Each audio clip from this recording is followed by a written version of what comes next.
Engine pile slop is enough of a problem to the point where recently decks have been considered good or bad based on how easy it is for them to bridge. Insert whatever engine here. Looking at Yummy Mitsurugi Fiends, oh my god, yo, he's calling everything out. But then again, that's just my think piece. I'm biased against engine slop decks. And brother, we're gonna have to talk about that because I think Konami does have a design problem. In today's video, we are going to be talking about the benefits, the drawbacks, and everything in between about this huge design problem that Konami has let happen. Let's go ahead and jump on in.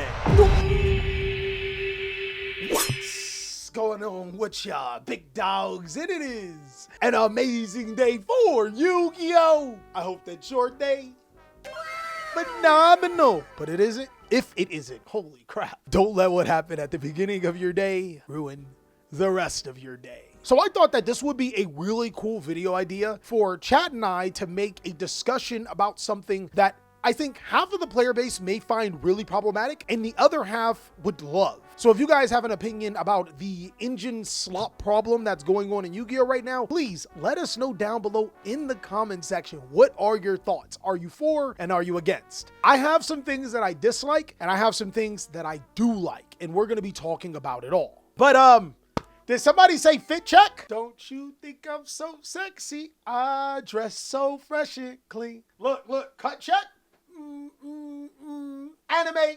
Wow. So look, this is what I was wearing, chat. This right here is a jacket that's older than me. This is a jacket that my mentor gave me back in high school, way back. It is the Michael Jackson Thriller jacket back when Michael Jackson and Thriller was popular. So yes, this jacket is actually old as hell. So I was wearing that. Then you know, I put them jeans on. Yeah, I got, oh, hold on. I'm standing on my chair right now. I got the nice little gray jeans. I got the Outcast shirt on, but it's Malcolm X and my boy MLK. I had to put on the Timbs. Dude about to be an extra in Greece.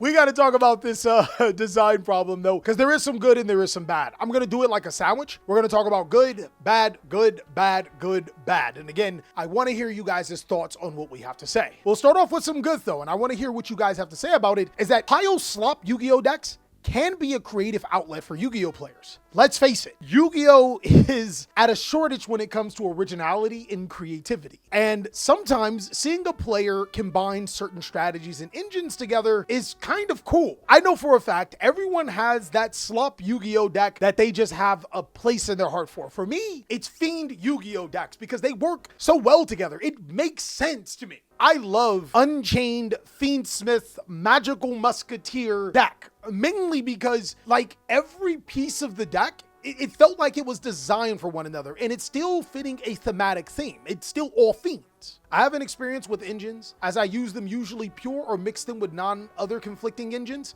Exactly. It feels good to like merge Yu-Gi-Oh strategies with other Yu-Gi-Oh strategies that like fill a theme. Like Ododic Mitsurugi, Snake Rain, Ragnaraka, it all makes sense exactly just like that. But I also like themes that don't necessarily go together, but go together. Like somebody played a Yummy Madolche deck, and it doesn't make any sense. It's pretty bad, but it goes together, right? Like Labyrinth Unchained, kind of cool. I think it's always really cool to like dive into those like typal points of Yu-Gi-Oh decks. It's always really cool to do that. But at the same time, we do got some problems. On the flip side of that, it literally, the bad side is almost the exact same thing as the good side, because splashing engines consistently can ruin Yu-Gi-Oh. Look, if somebody pulled up with me with every meta deck in a same deck, it's probably going to be upsetting for me, right? And at the same time, that's what it feels like in Yu-Gi-Oh. It seems like in order to be or play one of the best decks,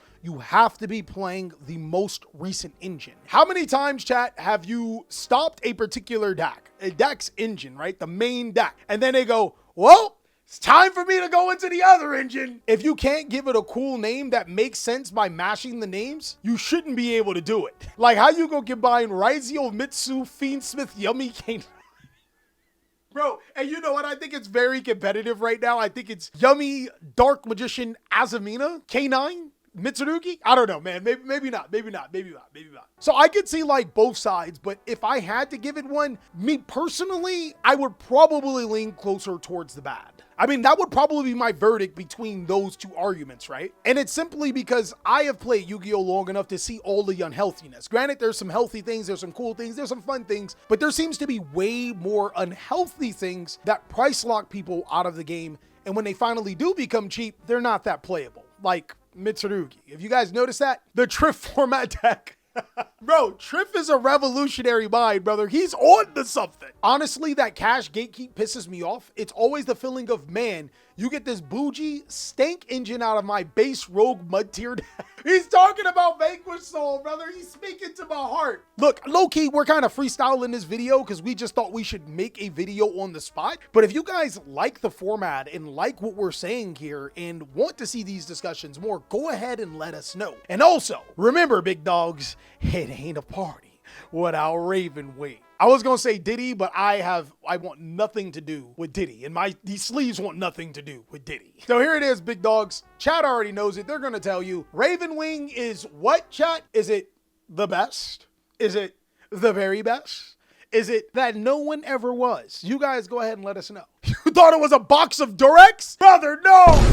No, Carpo! Get out of here! Raven Wing is the best sleeve in the entire universe and just so happens to be the cheapest too. So cheap that we're actually running a sale right now where you can get them cheaper than normal because I have too much in inventory. Go ahead and go to TheCaliEffect.com and purchase your sleeves today. The sleeves made me less of a gooner, brother. That may not be a good thing. I'm not sure if it is. I'm not. Back to the good versus the bad arguments, guys. A good thing is that it's actually a good dynamic to have splashable support for types and attributes. One of the best things about recent Yu-Gi-Oh! Is that it's not always about just dark and light monsters. If you guys are old like me, you remember when Yu-Gi-Oh! Was only about just dark and light monsters. The other 4 attributes? Who cares? But now that we have cards like Promethean Princess, which actually reward you for playing fire cards, Sheena, the wind monster that rewards you for playing wind decks. I love how Konami does make splashable dynamic support that can help you for whatever deck you're playing and allows you to follow along a theme. I love how these cards have identity within the game. And I never thought I would say that about Yu-Gi-Oh, but it makes sense, right? It's going to be very hard for you to see Promethean Princess in every single Yu-Gi-Oh deck. But in any deck that is fire-based, it's really good for it. You guys get what I'm saying? And that's like one of the good things that Konami does with design and can help mitigate the SLOP problem. Because hypothetically, if you're playing just a straight-up wind deck and it's taking advantage of Sheena, it's probably more props to you. The bad side of this, though, is that some of the design cards are designed completely terrible. And it's simply because they either allow you to bridge generic things from one thing to another, or they have no restrictions, so they're just kind of overpowered. I think some of the cards that we can talk about with that is like Moon of the Closed Heaven. That card should have never existed, and to be real with you, if they got rid of that card or never printed that card, I think Fiendsmiths would have been a lot more balanced. Ryziels are another perfect example. This is a Yu-Gi-Oh strategy that should have had way more restrictions to keep in place because it was already one of the best decks in the game. I use Moon to summon Underworld Goddess. I have no weaknesses. All right, guys, here we have it. It's Vegito, guys. Vegito's the cringy guy that's behind the keyboard. I have no weaknesses, my princess. Oh, princess. How do you like my splashable Yu-Gi-Oh cards? No. No what? No. I just want you to wear that Vaporeon outfit because you're my most suitable mate. I think one of the more iterations of Yu-Gi-Oh cards that support but not support and contributes to SLOP is Dark Magician of Destruction. I mean, the card was designed to be Dark Magician support, but if we're being honest, it's not really good Dark Magician support. And Vegito will argue me head and toe all day with this, and it's simply because he's right. It is good Dark Magician support, right? Like, it actually helps Dark Magician a lot. But the problem with cards like this is that when it helps other decks way more than it helps the original support, is it really Dark Magician support? Same for Predaplant Vert Anaconda. He gets it. He gets it. But the fact that we're even having a conversation like that is the bad part of the game. Because we can't argue some of the other cards that came out. Promethean Princess, Sheena, those are good for their respective attributes and types. Where Dark Magician of Destruction, it's arguable.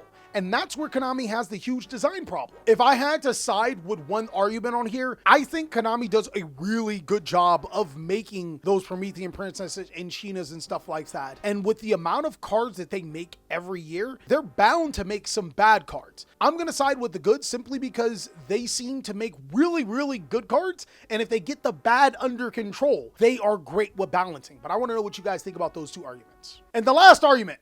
Here we go, guys. Thematic support can help boost sales and allow players to explore multiple archetypes. Damn. I think a good example of this is the Albaz theme. We got to explore Sword Soul branded Sprites in that. I'm pretty sure Sprites in there. We got to explore Tri-Brigade. All 4 of those decks were meta Yu-Gi-Oh decks and all followed the theme. The format after, we had Tearlaments, Kashtira, Scareclaw was decent, right? And Monadium. And in this particular upcoming format, we have Elf Node Dooms, which is going to be pretty good. And we also have Archmage. Oh, Power Patrons too, you're right. I love that Konami uses these splashable cards as thematic pieces for you guys to pick up. I think that it's amazing. It's like a no-brainer. It's smart to do that. I think the bad side to this is that the actual balance support, the cards that restrict you properly, get ignored because they aren't splashable. And I will stand 10 toes to this, guys. Soul Resonator. One of the most balanced cards in the game. It could be splashed in other decks, but it requires you to use your normal summon and you're locked into Dark Dragon Synchros for the remainder of the turn. This is probably the perfectly most balanced Yu-Gi-Oh card that we can ask for. It will never be splashed because there's not enough Dark Dragon monsters, and on top of that, it's way too balanced. I hate that our favorite cards or some of the best looking cards are complete dog shit from time to time, while there are some cards that people must play because they don't have restrictions. Just like what was said earlier, Konami picks and chooses what to make what cards really, really good and what to make cards so restrictive that it's frustrating to play around with. And to me, that is the huge design problem that Yu-Gi-Oh has. I want to know what you guys think about what we had to say in this video down below in the comment section. But until then, make sure you're doing a couple of things. Buying your Raven Wings, commenting and liking and sharing and doing the star thing to the channel, and checking out these videos so we can catch you on the next one.